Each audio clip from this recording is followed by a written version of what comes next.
અલ્યા મારે તો ઘરે આટલું મસ્ત બની આલી છે. એક ને એક છોકરો છે બાયરી મારે રિહાઈ જતી રહી છે છોકરાની. એ આવે તો સુખ શાંતિથી બે જણો રડી ખાય કે અને આવો કલર કોમ બોલર કોમ પતી જાય ને એટલે બે જણો શીખવાથી રડી ખાય. પણ આ શીખર બાયરી શું ડખા જતી રહી છે રિહાઈ. એ છોકરો મારો નોકરી ગયો સાત તો આવે ને તો વેભાઈને ફોન કરી કેવું છે કે ભાઈ હવે તમારી છોકરીને મોકલો. કેમ કે હવે ભાઈ મારાથી થતું નહીં, ઉંમર થઈ ગઈ છે કે એટલે કશું થતું નહીં. મને આટો પડવો છે આવે એટલી જાય નોકરીથી. કાકા હો હવે બેટા નોકરીથી ખાધું નહીં? ખાઈ લીધું. અને હું બનાવ્યું? એટલે આ ખીચડી બનાવી છે. ખીચડી બનાવી? હોવે. હા તો વાંધો નહીં, ચાલશે. ખીચડી તો ખીચડી ચાલશે. હો. તો તું આ તારું કઈ બાયડીનો પેલા વેવાઈને ફોન કરી આવ, મારે વાત કરવી છે. એ હમણાં હું ખાઈ લઉં પછી કરી આલું ફોન. એ પણ તું ખાઈને આવે એટલે હું વાત કરી લઉં વેવાઈને. ફોન કરી આલું. મને ખાવા જવાનું, મને ભૂખ લાગી બહુ. તે ફોન કર્યો નહીં ને? ના મેં નહીં ફોન કર્યો. આ તું ફોન ના કર, મને વાત કરાવ, હું વાત કરું વેવાઈને. હા તો વાંધો નહીં, હું ખાઈ પછી આવું. એટલે મોકલો તો આપણે ખાવા પીવાની તકલીફ પડે લે ભાઈ. સારું સારું, હું ખાવા મને ખાઈ આવે તો પેલા સારું ભૂખ લાગી મને. ભાઈ મારા વેવાઈને વાત કરું તે બાયડી આવે તો આપણે બે લે. હું તો પડી રહું પણ તું તો કચોરી કાકા. હાય અલે જય શ્રી કૃષ્ણ. લાલા મજામાં છે ને ભાઈ? હો મજામાં. તમે મજામાં ને? ઓ મજામાં. હાલત શું માં આવ્યો? હા તમને ખબર હું અમે સોનથી અંગત જ આવ્યા ને નોકરીથી. એવું એટલે કે મને ખાઈ ના આવતી અહીં આપણે બે હું ખાવાનું ખાઈ ના કાલ તો પરમદાર આવ્યો તો પણ તમે તું દેખાડો નહીં યાર. અમે નોકરી જઈએ બે જણા અમે મોડા આવ્યા આટલા વાગે. સુમન બે ભેગા જો બે નહીં? ભેગા જ જઈએ. પેલા અલગ જતો હમણાં સોમવારે રખાવા નોકરી. ના હારું પણ હો ભટર હા. મારે અહીંયા સોમન બાયડી રિહાઈ નહીં જતી રહી. ક્યારે? કઈ નહીં જતી રહી છે. એવું? તાર હવે તે વેવાઈના સુમન આ કીધું ફોન કરતું વેવાઈને તો હું વાત કરું તો બાયડીને મોકલે તો યાર હું ડખા રિહાઈ ગઈ છે એ ખબર નહીં. ફોન કરવો પડે વાત યાર, સાચી. ભલે હું તો મરચું રોટલો ખાઈ લઉં પણ ભાઈ આ છોકરો નોકરીથી જઈને આવો શું ખાઈ લે? એને તો રોધી કરી ખબર, એને તો ખબર આવે કે એને તો સુખ શાંતિથી બે જણો રહ્યા કે યાર. આખો દાડો થાકેલો પાકેલો તમને થાક તો લાગે ને હવે તમારી જેવો ઉંમર ઉંમર થઈ ગઈ હવે ક્યાંથી કોમ થતું? કશું નહીં થતું આપડે. ના થાય વાત સાચી. ઉંમર થઈ ગઈ એટલે તોય મહેનત કરીએ, રૂપિયો 5-5 રૂપિયા બચાવી ઘર બનાવે. હા બરાબર સારું બને. પણ હવે સુખ શાંતિ દેવો બાયડી એ આવી જાય એટલે બે જણો સુખ શાંતિથી રહે. હા એવી એવાની ભાવના જિંદગી છે લે ભાઈ મારી. એવાની તો જિંદગી કાઢે કે ના કાઢે? બસ. ખાલી બોલો. ના એ રાજી તો હું રાજી. બસ આપણે બીજું જોવે. સોમો છો જોતા?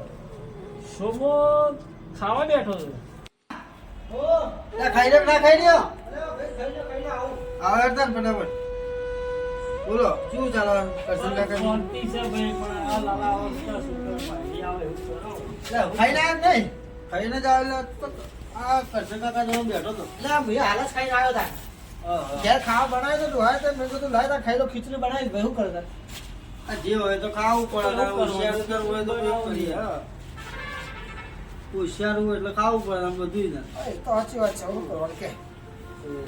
આ કાકાનો તમારા કાકી હતો એટલે બહુ મજા આવતી હતી. તને ખબર તો છે હા આપણે. એ તો મારે તો ખબર છે. પેલા અહીંયા નતો ખાતો કાકા? હા પણ અત્યારે તમે ખાતા પણ હવે તો કશું કોઈ રોટલા બોટલા આપણો આવડતા નહીં.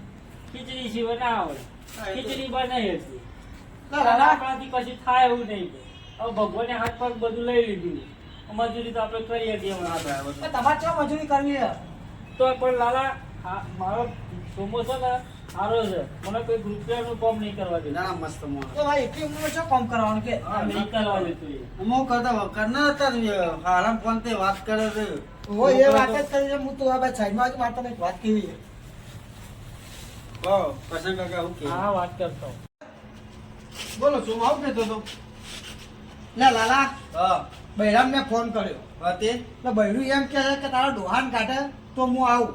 હા કે તારા ડોહાન રાખવો હોય તો હું નહીં આવતી અને ડોહાન કાઢી મેલે તો હું આવું. હવે મારા આટલી ઉંમરનો ડોહાન કાઢવાનો છે. દુકાન કઢા એટલે હું ચો ના કઢાય લે. હવે એના તો પગ પગ એવા કશું કોઈ કામ થતું નહીં. અને મારા બે નાનો છોકરો હોય. હા તે મેં કીધું હવે તારે હું કંટાળી ગયો બરોબરનો.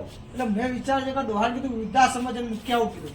એટલે આ તો ભાઈ બંધ છે. બાકી જો મારો ભાઈ ભાઈ હોય ને તો બે કોણ પટ્ટાણી મારે. અને આવા વિચારો હોય ને આવા લે આવા ખોટા. દાદા કરું હું યાર કેમ? એટલે ભાઈ હું કરાય લે આટલી ઉંમરનો હોય તું ડોહા પણ મૂકતા હોય. હવે હોશિયાર થઈ ગયા. હવે ડોસી હોય તો હજી તારા મમ્મી બમ્મી હોય તો કઈ દાડો વાળો કાઢે. સાચી વાત છે. હવે મારા બે છોકરા છે નાનો કરવાનું મારે શું કે? હવે આવે નહીં તો મારા છોકરાને કોણ હાથો કે? બે છોકરા નાનો છે કરવાનું હું મારે કે? આપણે એવું હોય તો પોચ તારા હારાને બોલાવે કે મારું બહેરું કે આવું કહેવાનું કે એવું કરવાનું બોલવા કે અને તારા હારા તારે એવું કહેવાનું તમને તમારો છોકરો જઈને વૃદ્ધાશ્રમ મૂકતા હોય તો તમને કેટલું બધું દુખતા પછી ડોહાને વૃદ્ધાશ્રમમાં જઈને મૂક્યા તો હું રહેવા આવું એમ કે તું કે તારા બાપને જઈને વૃદ્ધાશ્રમ મૂકતા ને કે મારા ડોહાને મૂક્યા વગર કે હવે મારે કરવાનું એ બધું હવે નહીં મારા કરવાનું છોકરો ના હોય તો હું છૂટું હાલ દઉં હવે હા. બે છોકરા શું કરવાનું કે એટલે સૂતું આપી દે હું વાતો હું કહું તો હું તારા ડોહાએ તને મોટો કરે એવું તો તારા છોકરાને મોટો કરજે તું જતા તારા ડોહાને મૂકવા જાય તો તારા છોકરાનો મોટો થવાનો તને નહીં મૂકવા જાય હા, એ તને સાચી વાત. કેટલું દુઃખ થાય ના એ સાચી વાત તા પછી તાર અરે ભાઈ હા બોલો તમે સોમો બે હું વાતો કરી કેવું દી વાત કરી બૈરાની તેડવાની વાત કરતો હતા કે આ રોડમાં ઉદ્ધાસન મૂકવાની વાતો કરતો હતો હું વાત કરો ત્યાર પછી હજુ માં એટલે કાકા હું કહું તાન બૈરું આવવાનું ના પાડે યાર પણ બહેરું ના પાડ્યું પણ આવા વિચાર ના આવતા મગજમાં મેં પણ તારા માટે શું નહીં કર્યું તો બૈરું ના આવે શું કરું હું તારા માટે મેં આખી જિંદગી મજૂરી કરી મારા તને પહેણાયો મેં એટલી 3 વીઘા જમીન મારા ડોહાની રાખી અને મેં તને શિક્ષણથી પહેણાયો અને મેં કીધું તારું ઘર સુખી જિંદગી જીવે એના માટે મેં સાહસ કર્યું હવે મારા પગ નહીં એટલે હવે તું પાછળ હું પણ ગયા જિંદગી જીવવાની હતી લે અલા પણ તમે હજુ ચો મૂક્યા હા તો વાત કરી ખાલી એને આ તો યાદ એટલે કરું હવે વાત પહેલા કરે. ઉપર જિંદગી કાઢી નાખી હવે મારી આખી જિંદગી મેં એના માટે રાખી છે મારા ડોશી જતી રહી આવા ઉતરવા. વિચાર આવી વાત કરાય કેટલું દુઃખ લાગે એટલે હું કરું પણ મારે બે છોકરા નહીં પાછળ એટલે છોકરા હોય તો પણ હું કરવાનો તારા તારા છોકરો તને લઈને ઉદ્ધાસનમાં નહીં મૂકે? એટલે હું કરું તાન પણ મારે ચોખ્ખો જતું રહેવું પડશે મારા સંસાર છોડીને નાખવો પડશે શું કરું તાન? તારા ત્યાં જવાન નહીં હું મારી વાત ખબર બે છોકરા નહીં લેતા ને મોટો કર આ ડોહાની સેવા કર જાગર આખી છે. જિંદગી લે મેં મોટા કર્યા લે પણ હવે મને આશ્રમમાં મૂકવા કે બાયડીના લીધે તારા ખબર નહીં પડતી આ ડોહાના નિહાકા લાગશે ને તો તું આખી જિંદગી છે ને ગજબ તો કરે આ બધું છે ને આ બધું કોઈ કોમમાં નહીં આવે આ તો મોહ માયા જ છે ખાલી એટલે આ હું કહું બે કોઈ કંટાળી જાય, હું કરું મારો મગજ કામ આવતું નથી. એ સારું કાકા તમે ટેન્શન ના લો હું બેઠો હું તો હું ટેન્શન ના લ્યો લે આ જો તો ખરી આવું ગભરાય હવે મારા ઘેર આનો એના છે ને તું કાકા મારા ઘેર આવજો. અલા નહીં લઈ જાઓ લાલા તારા ઘરે હતી હું આ ઉપર મારી વાત આ બધું તો ના આલ્યું તું રાખ આ નહીં જોઈતું હું તો અલા કાકા ના ના અલા મારે લાલા નહીં. અલા મારી વાત ખબર હું રહેવા દે મારા કાકા મારે નહીં જોઈતું બૈરું તું આટલું બધું કરવા સાચી વાત પણ મારા બૈરું નહીં જોઈતું. બોલ્યો. પણ મારા બૈરું નહીં જોઈતું મારા અરે છોકરા બાપ, લીધા તું આ બધું તો ના આલ્યું, તું બાયડી અલા લાવી. કાકા માફી માંગુ કાકા ના, ના, ના, અલા ના. કાકા તમારે માફી માંગુ બેહો તમે હવે મારા બૈરું લાવવું નહીં મારા બે હું છોકરા લીધા હું તમે વળો આપણે બાપ થઈને બાપ બેટો રહેવો આગળ લાલા મારા બૈરું નહીં લાવવું હવે હવે કાકા કશું આવું નહીં કર્યું ના ના નહીં હવે કશું કરવું નહીં મારે એકલા દુહાર નકા ચાડું અને બે છોકરા મારા લેતા હું શું પહેલા વિચાર કરતો હોય તો ના ના હવે મને બધી બુદ્ધિ આવી છે હવે હું વાત છે આટલું બધું ઘરના પર રૂપિયા બધું આ ડોહાએ તારા માટે જ ભેગા કર્યા શું કરવાના હવે આજથી બધું કરી નાખેલો આ તો કરશે કે કોઈ બી તકલીફ પડે ને તો પછી મારા ઘેર આવતા રહેજો ના ના હવે તકલીફ કોઈ મને નહીં ત્યાં સુધી કાકાને હેરાન ના કરે સેવા કરો હા, એના હા. મા બાપ નહીં એના જઈને તું પૂછતા એના કેવું વીતે છે કાકા એવા કરશન કાકા આવજો બેન હું તને મૂકી દઉં ઘેર આવીને ના આવું નહીં કરવાનું લે ખોટું હવે લેવડો